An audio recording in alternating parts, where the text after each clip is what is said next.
और अब आगे बढ़ते हुए बिना देर किए अगले आंकड़े पर चलते हैं और आपको लेकर चलते हैं अब जिला मधेपुरा। मधेपुरा का आंकड़ा दिखाइए।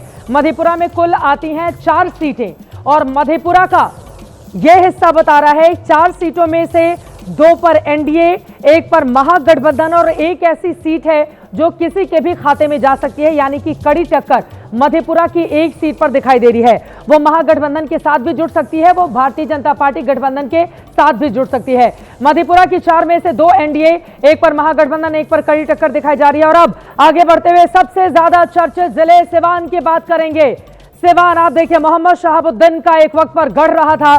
सिवान में कुल 8 सीटें हैं, महागठबंधन 5 पर। सिवान में महागठबंधन 5 पर बढ़त बनाए हुए हैं। एनडीए सिर्फ 2 सीटों पर, यहीं पर जाकर ओसामा को लेकर, जो कि आरजेडी के कैंडिडेट हैं, शहाबुद्दीन के बेटे हैं, उनको लेकर योगी आदित्यनाथ की ओर से तंज कसा गया था कि नाम में ही जब ओसामा है तो करनी इनकी किस तरीके की होगी। उस सिवान में आप देखिए, जो उत्तर प्रदेश से सटा हुआ बिल्कुल हिस्सा है, उस सिवान में महागठबंधन 5 पर, एनडीए 2 पर और सिर्फ 1 सीट ऐसी है जिस पर कड़ी टक्कर इस वक्त देखने को मिल रही है। अब जरा सिवान में मंगल पांडे जो स्वास्थ्य मंत्री रहे थे, उनको भारतीय जनता पार्टी ने उतारा था मैदान में। जल्दी से स्वास्थ्य मंत्री का क्या स्वास्थ्य है आंकड़ों के गणित में, वो भी आपके सामने रखते हैं। तो मंगल पांडे सिवान में भारतीय जनता पार्टी के कैंडिडेट, और अब जल्दी से बताइए हार रहे हैं या जीत रहे हैं। मंगल पांडे जिनको लेकर, और मंगल पांडे हारते हुए नजर आ रहे हैं।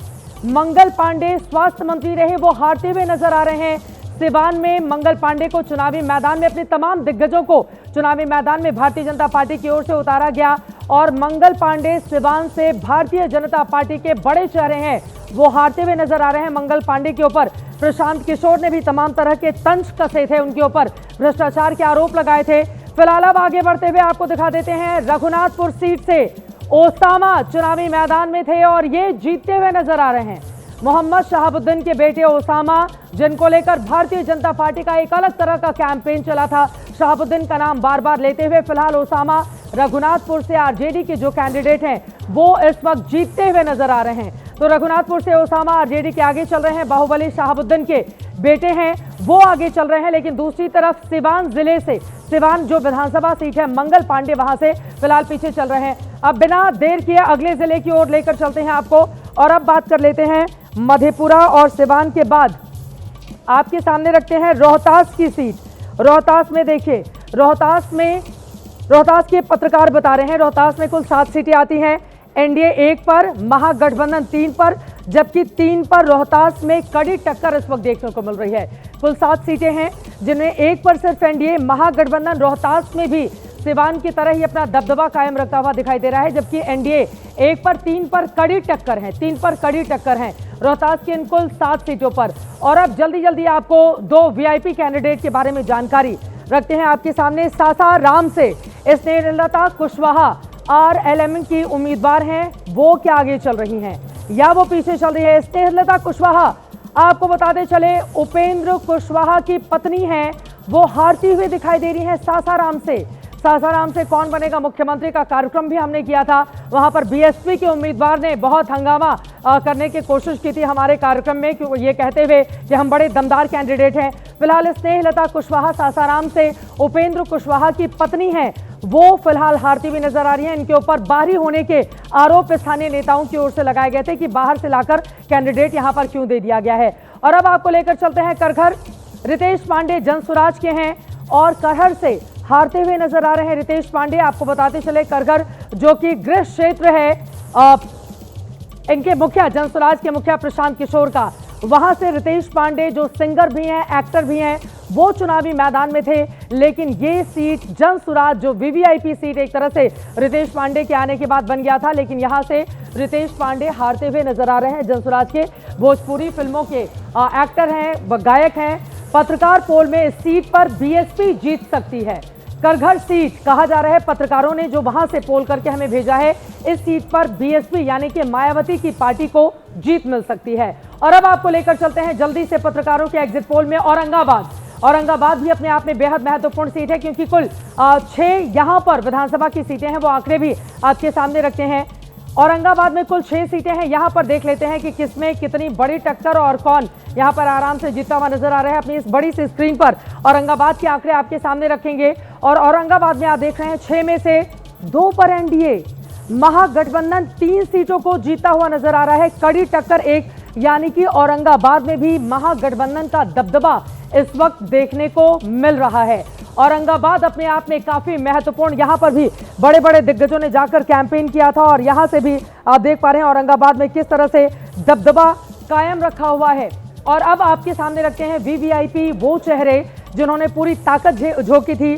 नबीनगर ये वो सीट है जहां से चेतन आनंद चुनावी मैदान में, चेतन आनंद ने 2020 का चुनाव आरजेडी के टिकट पर लड़ा और जीता भी था, लेकिन फिलहाल यहां पर नबीनगर से पाला बदलकर जेडीयू में आने वाले चेतन आनंद जीतते हुए दिखाई दे रहे हैं। बाहुबली आनंद मोहन के आप बेटे हैं, इनकी मां भी सांसद हैं जेडीयू से। चेतन आनंद ने 2020 में आरजेडी के टिकट पर चुनाव लड़ा था, लेकिन फिलहाल नबीनगर से जेडीयू के उम्मीदवार चेतन आनंद जीतते हुए नजर आ रहे हैं। और अब आगे बढ़ते हुए रखते हैं आपके सामने अरवल।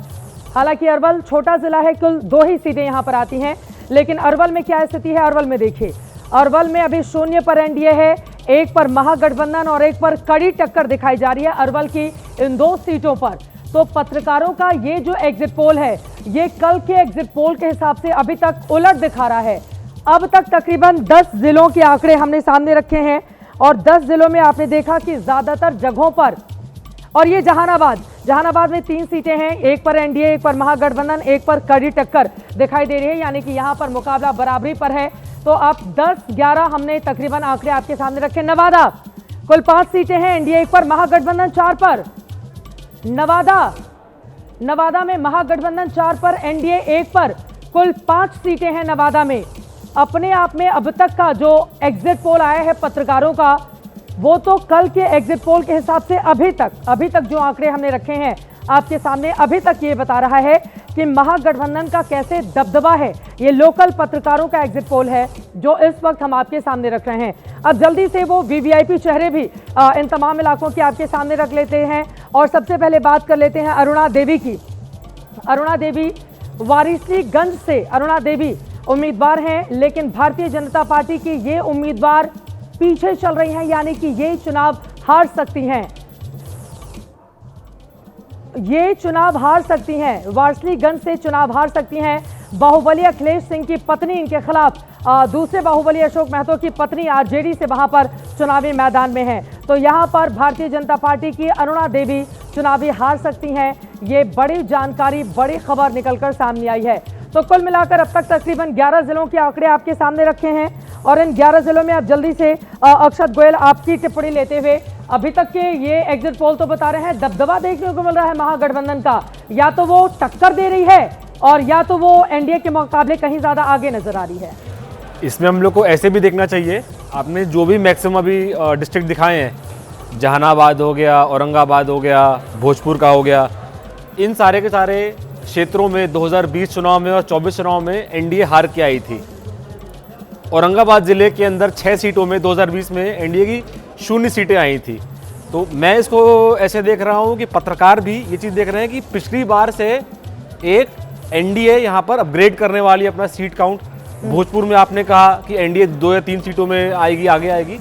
मुझे ऐसा दिख रहा है कि पत्रकार भी देख रहे हैं यहाँ से। अब इम्पोर्टेंट बात क्या रहेगी, जो ऊपर वाला क्षेत्र रहेगा, अगर एनडीए वहाँ पर अपना इसके हिसाब से लॉस करती है तो फिर एक कांटे की टक्कर होगी। बट अभी तक जो देखने में लग रहा है कि जहां पर एनडीए की 0 सीटें आई थी वहां पर सीटें आ रही हैं। जल्दी से मैं बता देती हूं, पत्रकारों के एग्जिट पोल में 243 में से 50 सीटों के आंकड़े हमने आपके सामने रखे हैं। 50 में से 14 पर एनडीए और महागठबंधन उससे दुगने पर 28 पर खड़ा हुआ दिखाई दे रहा है। 8 ऐसी सीटें हैं जहां पर कड़ी और बड़ी टक्कर है, और इसको अगर हम 4-4 में डिवाइड भी कर दें तो भी एनडीए काफी ज्यादा पीछे और महागठबंधन इन 50 अब तक के आंकड़ों में काफी ज्यादा आगे चला। अपनी बात जल्दी से कंप्लीट करें। मेरा बस पॉइंट यही था कि मैं तो यहाँ पर एक एनडीए का एक अपसाइड ही देख रहा हूँ। इंपॉर्टेंट रहेगा जो तिरहुत दरभंगा वाला क्षेत्र आता है, वहाँ पर एनडीए कितना अपना सीट बचा पाती है। अगर एनडीए वहाँ पर अपना सीट बचा लेगी तो एनडीए आगे रहेगी इसके हिसाब से। विपनेश त्रिवेदी जी, अब मैं आपकी टिप्पणी जानना चाहूंगी। आपने आप अभी खुद वहां के एक बड़े पत्रकार हैं। अब ये जो स्थानीय पत्रकारों का सर्वे एग्जिट पोल है, ये क्या बता रहा है? ये तो महागठबंधन को 50 में से 28 सीटों पर जीत दिखा रहे हैं। अभी अधिकतर जिले जो थे वो शाहाबाद मगध रेंज के इलाके के जिले थे जी। इन्होंने बिल्कुल सही कहा कि उनमें से कई जिलों में खाते भी नहीं खुले थे एनडीए के पिछली बार। उन जिलों में जहानाबाद में खाता खुल रहा है, बक्सर में स्थिति पलट रही है, भोजपुर में स्थिति अच्छी हो रही है, रोहतास में अच्छी हो रही है, नवादा में अरुणा देवी अगर हार रही हैं तो एक दूसरे सीट पर जीत दिखाई जा रही है। तो ये कुल मिलाकर जो एनडीए को पूरे राज्य का जब मिलाया जाएगा जी। तो वो जो बढ़त हो रही है हाँ। वो फायदे के लिए है एनडीए के।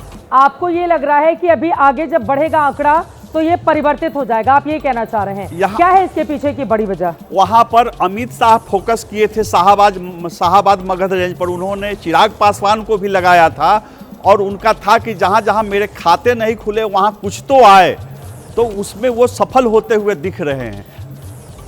बेगूसराय की आपने चर्चा की है, बेगूसराय में एक और घट रहा है एनडीए। 5 पर महागठबंधन, 2 पर बेगूसराय में एनडीए। पिछली बार भी बेगूसराय में 4 आया था, 5 हो रहा है, 1 बढ़ रहा है महागठबंधन का। तो ये तो एनडीए के लिए खतरे की बात है।